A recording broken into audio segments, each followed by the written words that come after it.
Good afternoon. We'll go ahead and call to order the regular meeting for the City of Murfreesboro Board of Zoning Appeals for August 22nd, 2012. First item on the agenda is the consideration of minutes for a special meeting on July 6th and also a regular meeting on July 25th. Are there any revisions to those minutes? Mr. Blomley, I think you had a... I do. I noticed one oversight for the special meeting of July 6th. The header mentions that the minutes are for the regular meeting of July 6th, and that has been changed, and we actually have the revised version ready for your signature if you decide to approve them. All right. Any other revisions? If not, then those as revised will stand approved as presented, and we'll now consider new business. First, we'll take sign variance requests. We have one sign variance request. It is application S12016 by Ms. Denise Palmer of Jarvis Sign Company for the YMCA. She's requesting a variance from section 25 1/4, 24A22 of the City of Murfreesboro's sign ordinance, which prohibits a sign placed in or over a public utility or drainage easement. And this is for property located at 205 North Thompson Lane in Murfreesboro. Ms. Kerr, if you review that one for us, please. Thank you, Chairman Rogers, members of the board. The applicant, Denise Palmer, representing the YMCA of Murfreesboro, is requesting a variance from section 25 1/4, 24A22 of the City of Murfreesboro sign ordinance, which prohibits a sign or foundation placed in or over a public utility easement without the consent of the easement holder and the Board of Zoning Appeals approval. The sign location is proposed is a commercial highway zone at 205 North Thompson Lane. The applicant is requesting to erect a V-shaped, internally illuminated freestanding wall sign with a 70 square foot overall display area and 6 foot overall height. It will be within a 40-foot water and sewer easement, and the sign for in the City of Murfreesboro easement has been signed by the Murfreesboro Water and Sewer Department and the Director of Building and Codes. All of the other setbacks and regulations will apply. All right. Thank you, Ms. Kerr. Any questions for Ms. Kerr? All right. If not, Ms. Palmer, anything you would like to add to the application? No, thank you. All right. Then at this time, we'll conduct a public hearing. Anyone present wishing to speak for or against the application, if you would, please come forward. And seeing none, we'll declare the public hearing closed and open the floor for further discussion or motion.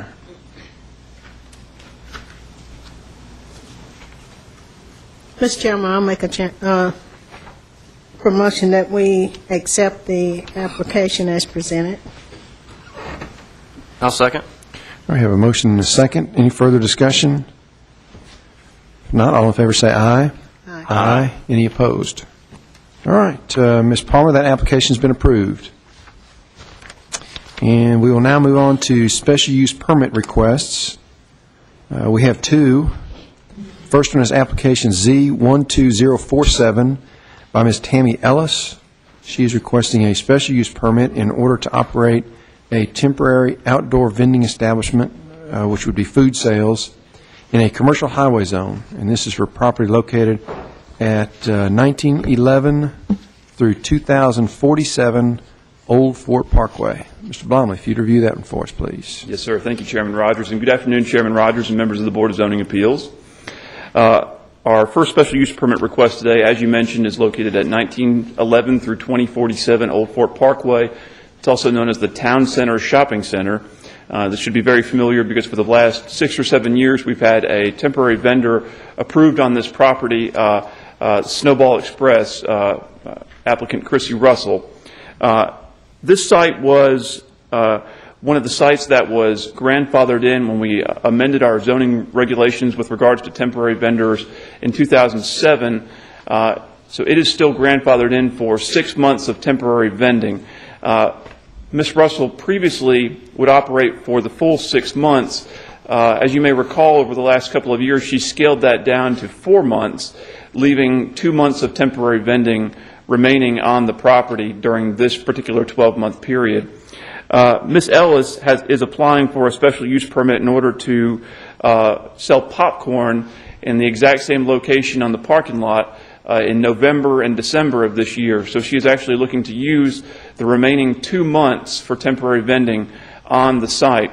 She has received permission from Developers Diversified Realty, who is the owner of the subject property, to make application to the Board of Zoning Appeals. The site has passed its initial codes and zoning inspections prior to the Board of Zoning Appeals meeting. She has her hours and days of operation listed on her application form. One of the things that you may see in the staff comments is when researching the hours of operation for Toys R Us, in which is the business that she has received permission to use their restrooms, much the same as Snowball Express has done in the past. Toys R Us had hours that were not coincident with Grand Gourmet Popcorn's hours on Sundays. But you'll see in the email that I put before you from Ms. Ellis, the applicant, that her hours of operation on Sundays will not exceed the hours of operation for Toys R Us.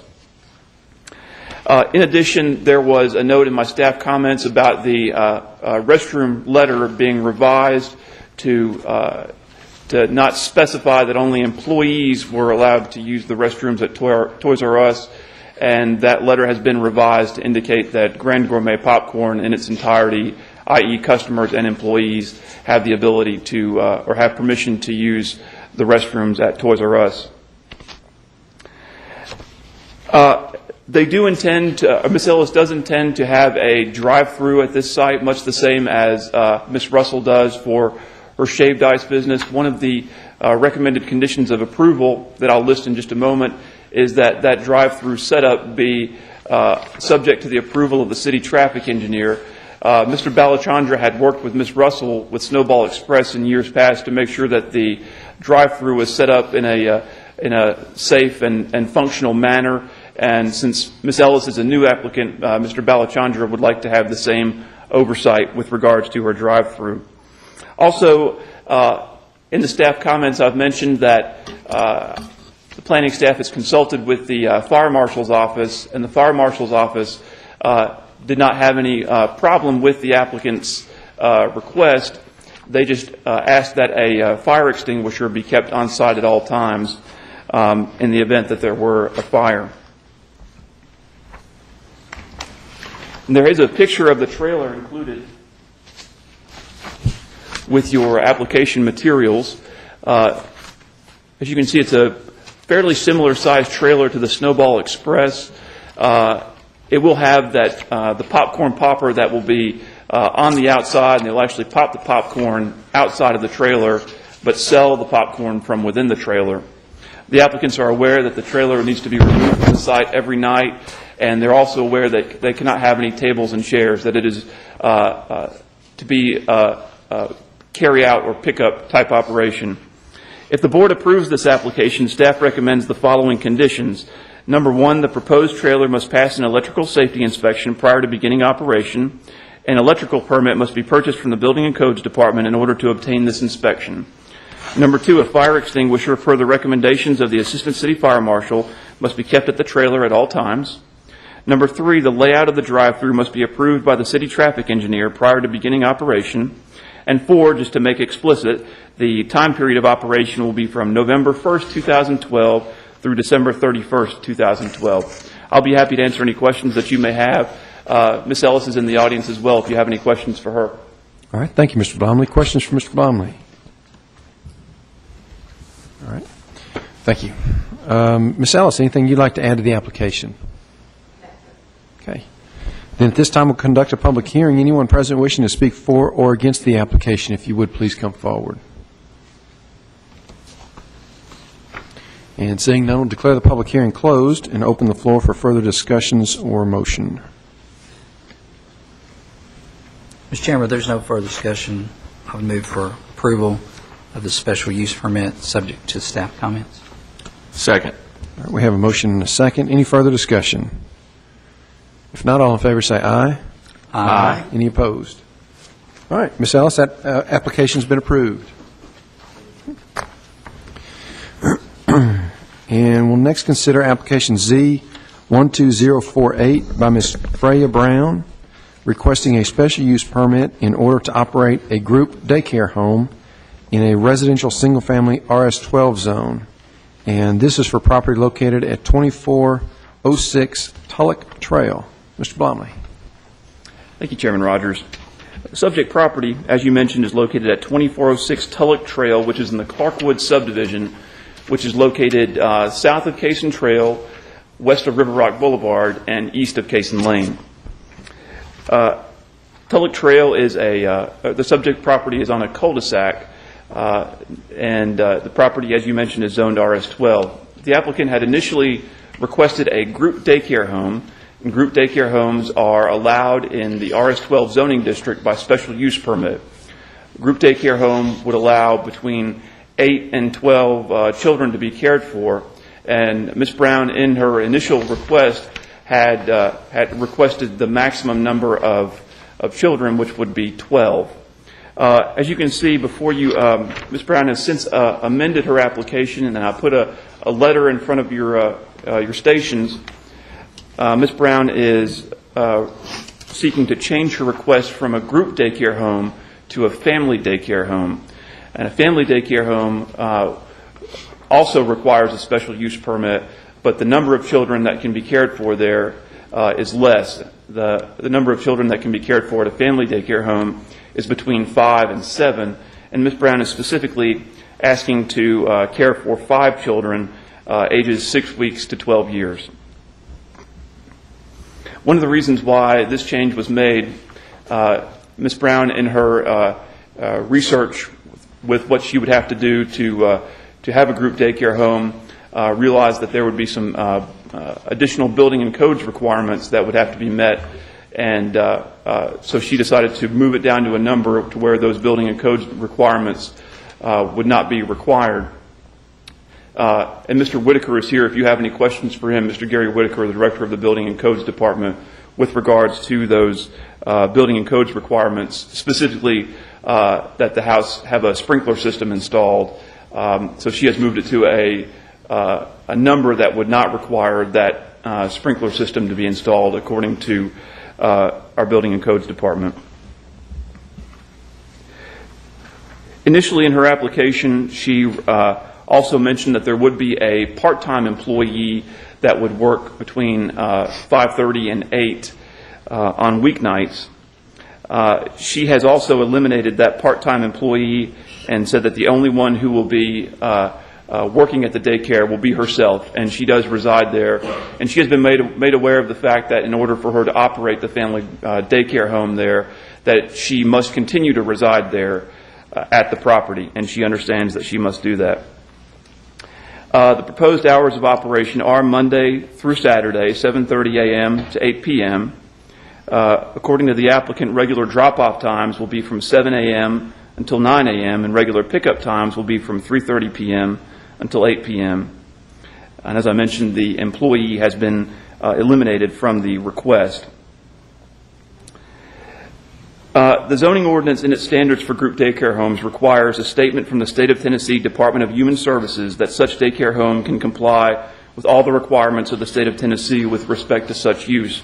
What I've found in my dealings with the state in the past is that they will not issue this statement, and that they would prefer that zoning approval be conditioned upon all state requirements being met. And so in the past, what we've done is when a group or family daycare home has been approved, it's been conditioned upon all state requirements being met, and a copy of the state license being provided to the planning staff as evidence that those requirements are being met. The applicant has indicated that she does not plan on making any modifications to her house as far as the daycare. It will be conducted primarily out of 3 existing rooms in the house: the living room, the kitchen, and a bedroom. And the backyard will be used as an outdoor play area for the group daycare home. There's an existing chain link fence around the backyard, and there's a thick stand of trees along the rear property line. I'll show you the site plan for the property. Here's Ms. Brown's house. You can see there is a thick stand of trees along the rear property line, and chain link fence, and relatively little vegetation along the side property lines. Her driveway comes in off of the very beginning of the cul-de-sac, And her garage is actually a side entry garage, and she does keep her vehicle parked in the garage now. And the driveway actually goes past the edge of the house. One of the standards in our zoning ordinance is that customer traffic coming to and from the daycare home cannot back out onto the street. So this has typically been addressed in one of two ways by applicants for family and group daycare homes.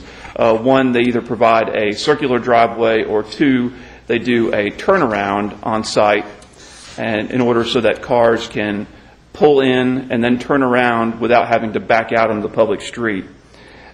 Ms. Brown has proposed a 20 by 20 turnaround. If we could go back to the aerial photo, you can see this area here, and that area, that 20 by 20 turnaround, she proposes to be gravel, and it would be approximately 2 feet away from the existing sidewalk. In talking to our city traffic engineer, it's important that we pull that as far off of the public street as possible to get proper separation from the public street. The existing concrete driveway is 18 feet wide. It's 84 feet deep on its west side and 94 feet deep on its east side. As I mentioned, the applicant proposes for that 20 by 20 turnaround area to be gravel. Staff recommends that that area actually be consist of a hard dustless surface. Her existing driveway is concrete, and with the added traffic, the concrete will be, or a hard dustless surface would be much more durable and require much less maintenance than the gravel surface. But certainly that is at your discretion of whether or not you would choose to require the hard dustless surface. If the board approves this request, staff recommends the following conditions. Number one, the applicant must comply with all state of Tennessee daycare licensure laws and requirements, and evidence of licensure must be submitted for the planning staff's review prior to the group daycare home beginning operation. Number two, the 20 by 20 turnaround must be installed prior to the group daycare home beginning operation. To provide sufficient separation from the public street, the proposed turnaround shall be located no farther than 2 feet away from the existing sidewalk in front of the home. And now, just as a reminder, Ms. Brown has amended her application for a family daycare home with 5 children as opposed to a group daycare home with 12 children. So your vote will actually be on a family daycare home as opposed to a group daycare home. And as I mentioned, Mr. Whitaker is present also if you have any questions with regards to building codes. I'll be happy to answer any questions, and Ms. Brown is in the audience as well if you have any questions for her. All right, thank you, Mr. Blomley. Questions for Mr. Blomley? Matthew, the change from the family to the group, is that those main changes are with the state and what she has to do to fulfill the state as far as the city's permits? It's the same process? Well, the state has a classification of a group daycare home and the family daycare home. We've tried to mirror those classifications with regards to the number of children. I think where the building codes come into play is different from how either our zoning ordinance or our or the state licensure rules regulate daycares. Our building code, which is independent of those two sets of regulations, dictates that 5 is the threshold, that if there's 5 or fewer, it does not require the sprinkler system, if I'm understanding our building and codes department correctly. And I do have photographs if you'd like to see the photographs as well. Sure.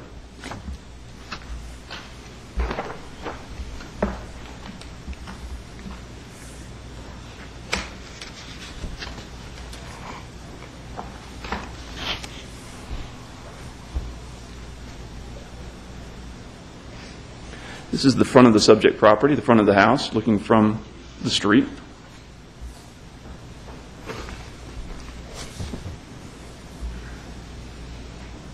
This is looking down the driveway.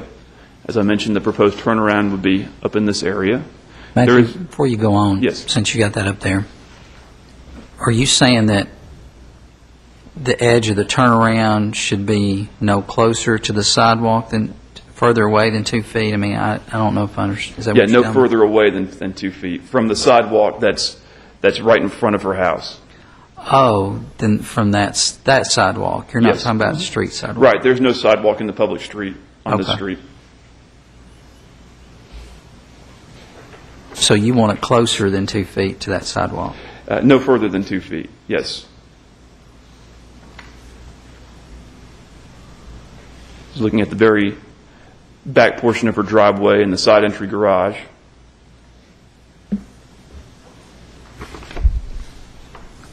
So perhaps this picture will be a little clearer. This is the sidewalk in front of her house, and that turnaround would need to begin no further than 2 feet from that sidewalk.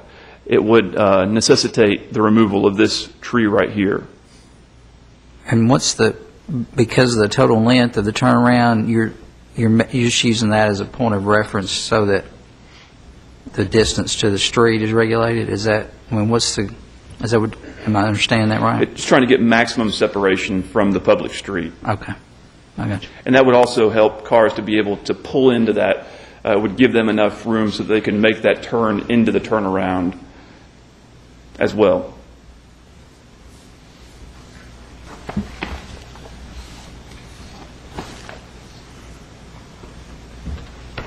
This is looking down the west side property line. As I mentioned, there's a chain link fence there.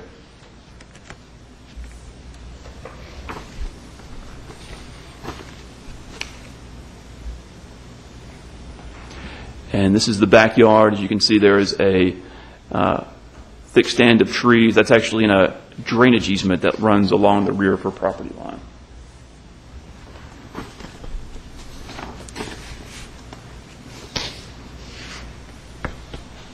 It's another view of that stand of trees.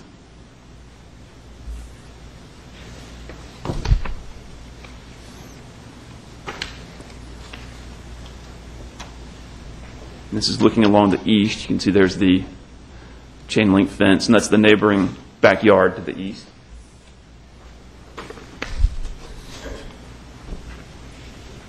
This is the neighboring backyard to the west.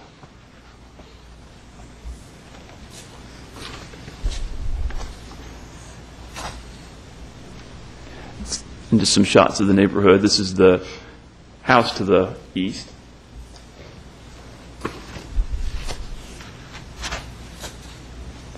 The house to the west.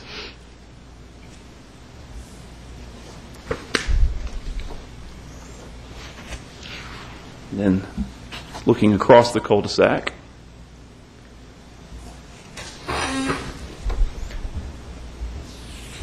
And then directly across the street from Ms. Brown's house. As I mentioned, I'll be happy to answer any additional questions. Any other questions for Mr. Blomley? We'll take a public hearing in just a second. All right, thank you, Mr. Blomley. Ms. Brown, anything you'd like to add to your application? Okay. Then at this time, we'll go ahead and conduct a public hearing. Anyone present wishing to speak for or against the application, if you would please come forward, state your name, your address, and any comments that you might have. My name is Renee Joan. I live at 2411 Tulloch Trail, right across the street. And I'm here to represent 4 other homeowners. There's actually 7 on the street. And I'm basically for Ms. Brown because she's a great neighbor. She's a wonderful person. And all her family that we've been involved with the last 3 or 4 years have been just wonderful folks. So I don't have any problem with that. None of the neighbors do either. She is a great person. The questions that they had, you basically, is that Matthew or Matt? Matthew. Matthew. You basically have answered. I think the 2 things, there was actually 6 questions, so I need to talk about 2. And the first one would be they're concerned about putting up some type of a sign that would either route people to the, and I don't think this is a problem, I don't think that's going to happen, but I assume that there will not be a sign on the property that states like Mrs. Brown's daycare center or anything like that. I'll answer all the, if you want to ask the questions, and then if there are additional questions from other people, I'll And the answer second them thing in the that public hearing. One of the other things that we had questions about was about the pickup and drop-off procedure, which you have answered with the circular driveway. I think my comment would be, and I can speak for these other folks, is I would think the driveway should be consistent with the other current driveway. We only have one driveway on the street that is actually gravel or stone, whatever it is, and that individual is going to, or says he's going to pave it next year or next spring. So I think that should be consistent. We have a great neighborhood. Everybody gets along very well, and I don't see any problems with Ms. Brown doing this, as long as I think those two things would work with us. Thank you. All right. Thank you, sir. Okay. Yes, ma'am. Let me finish the public hearing, and then I'll invite you to come back up. Is there anyone else wishing to speak for or against the application? Okay, Ms. Brown. If you'll come up to the podium so we can catch everything you have to say on the microphone.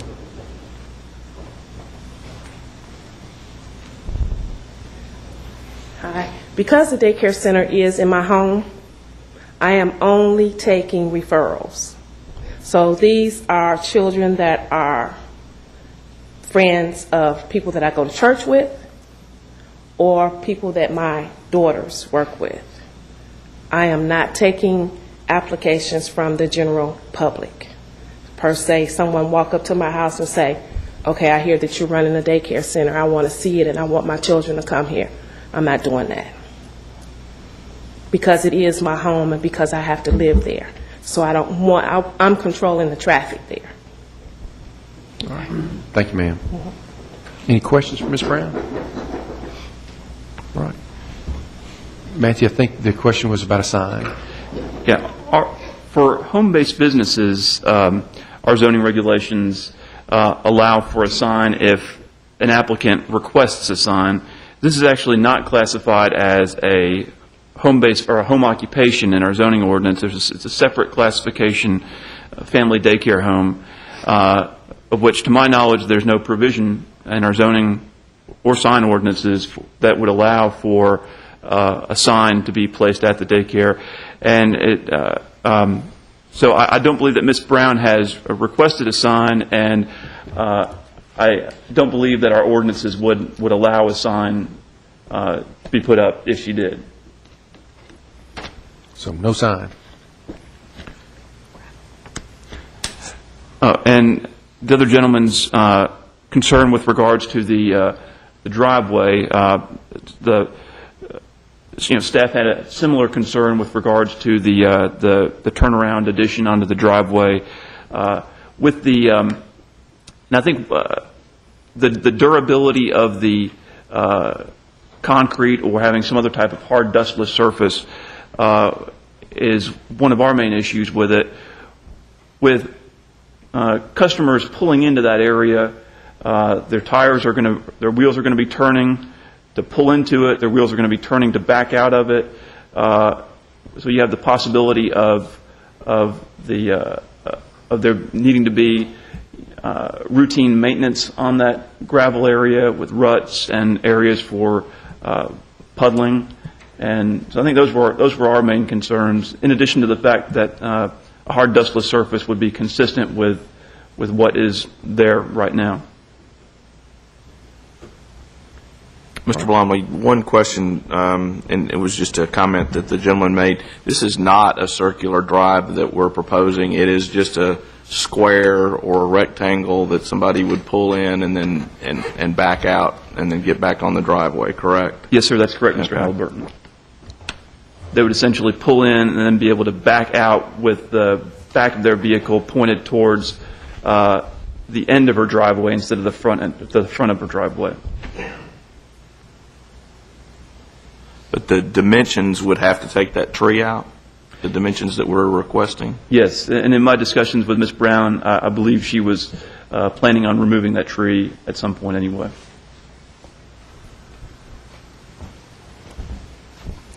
Matthew, in the past, I think we've talked about making these applications conditioned on the approval lapsing on the sale of the property. I believe that has been done in the past. Okay. Is there any problem with doing that here? I think that would certainly be within your power. Okay.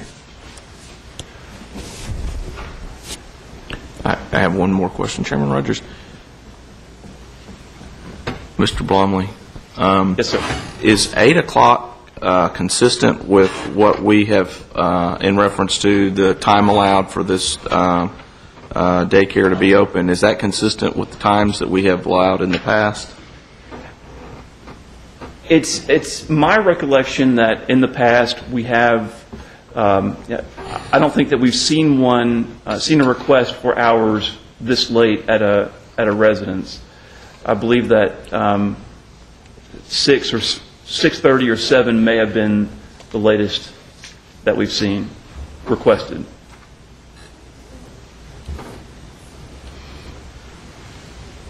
That is in my tenure with the Board of Zoning Appeals. Can we ask Ms. Brown to address why? Because that struck me too. We've got 6 days a week to 8 o'clock at night. So it seemed pretty expanded on both those points. Ms. Brown, if you come back up, it sounds like we've got some questions for you. The children that will be there from 5 to 8, 8-ish or so, live next door to me. So their mom works part-time, 5 to 8. What days? I don't know. I included Saturday because I do know that she goes to work on Saturday. So is it just one child or more than one? It's 2 children that live next door to me. And I included them in this procedure because we had talked about his children coming to my house for daycare. So I wanted to be upfront to let you know. But it wouldn't include any extra traffic because they live next door. Yeah, I guess what I would be thinking about, I guess I don't want, if we give you those hours, unless we carve out some sort of exception for just the 2 children who live next door to you, then you basically got permission then to have traffic at a later date should those people move or you get new clients or whatever. So okay, I see what think you're saying. Mm-hmm. we can talk about it.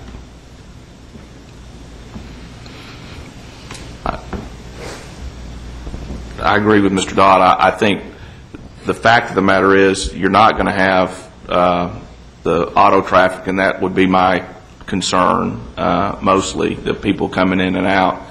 And again, I don't know if we can carve out, the fact that, okay, you stay open that late, but there's no vehicular traffic associated. I don't know how you do that, but we've got some people here that might can help us with that. I don't know what everybody else thinks about that.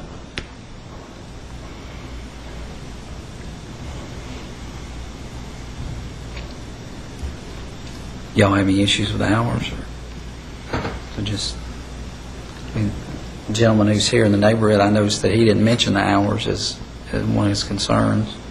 But it seemed late and broad to me, too, when I read it. So I agree with what you guys are thinking, that it's past what we've typically done. But I understand the circumstance, too, if we're not adding any new traffic, which would be the concern later in the evening with traffic.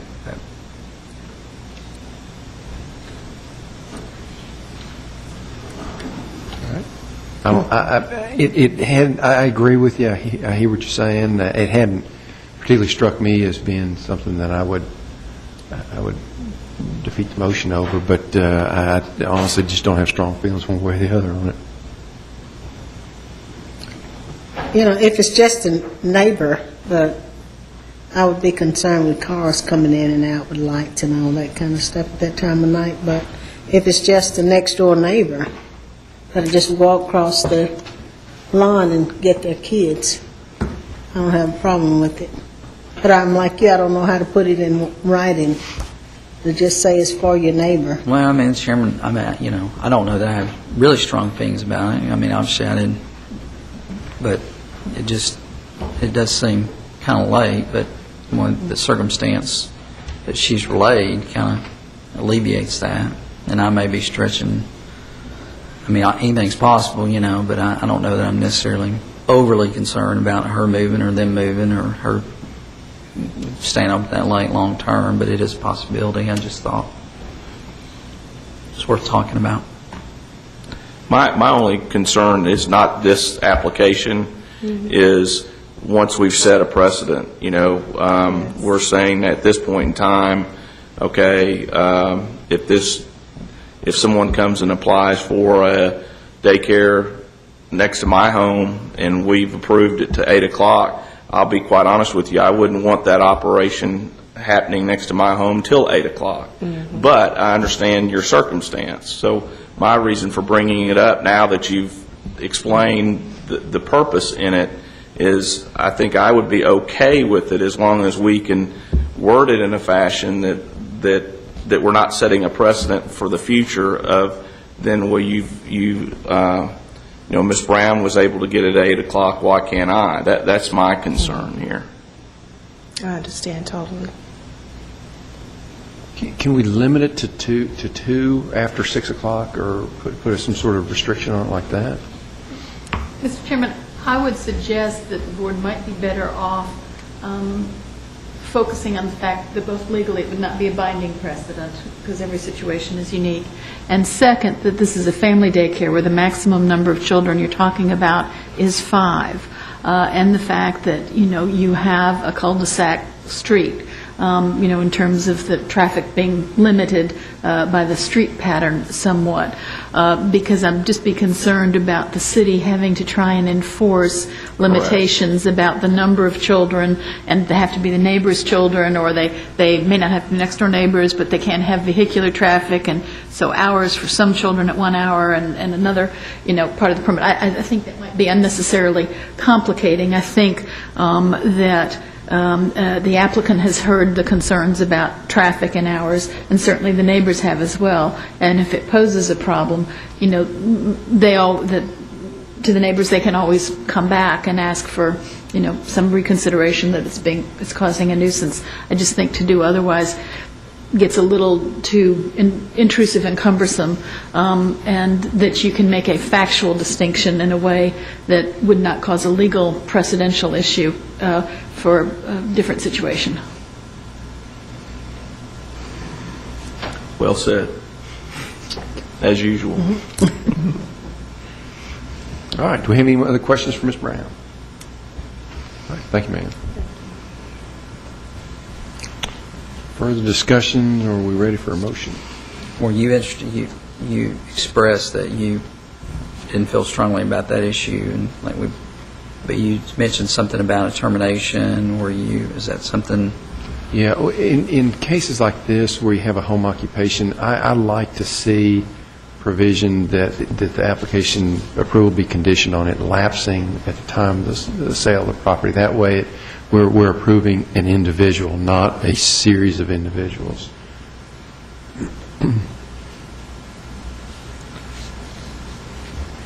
I'll go ahead with the motion. I'll make a motion that we do approve the application subject to staff comments, adding on Chairman Rogers' suggestion that this application would terminate at the sale of the home.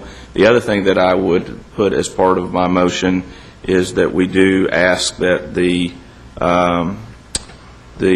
turnaround area be a dustless surface as recommended by Mr. Blomley. I'll second. All right. We have a motion and a second. Any further discussion? If not, all in favor say aye. Aye. Any opposed? All right, Mr. Brown, that application has been approved. Thank you. And we also appreciate the neighbor coming in. Mr. Joan, okay. Thank you, sir, for your comments. All right, at this point, we have one more item, and that's staff reports and other business. Yes, sir. Chairman Rogers, the only item under staff reports and other business that we have is Mr. Lewis is going to give us an update on continuing education. Saw him lurking back there. I figured. Sure.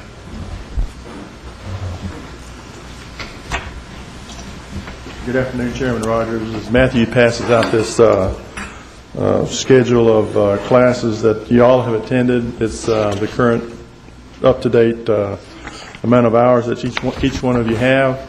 At the very end of the schedule that you have is, at the very end of the hours that you have is the schedule of the remaining classes that the planning department and the legal department have for the remaining of the year. And I've underlined the months that really pertain to the Board of Zoning Appeals, and this should enable everybody who doesn't have the correct amount of hours to get those during the remainder of the year. I'll be happy to answer any questions you might have. These lunches are at, these teleconferences are at the legal department, and they begin at noon, and each one is an hour, so they're prompt. Any questions for Mr. Lewis? So each of these are the teleconference lunches? So there's, I thought there was just one of those a month, but... Well, there's sometimes, in August there was a couple of them, there was 2 of them, maybe 3. Yeah, I see. Some of these are... A couple in November and 3 in December. Okay. And 4 hours are required for the members of the board. Right. It's like Ms. Mobley's gone for extra credit. She's already 4.5 hours. Can I borrow that half hour? Any other questions? Thank you, Mr. Lewis. Appreciate it. All right. Any other business? No, sir. We're adjourned.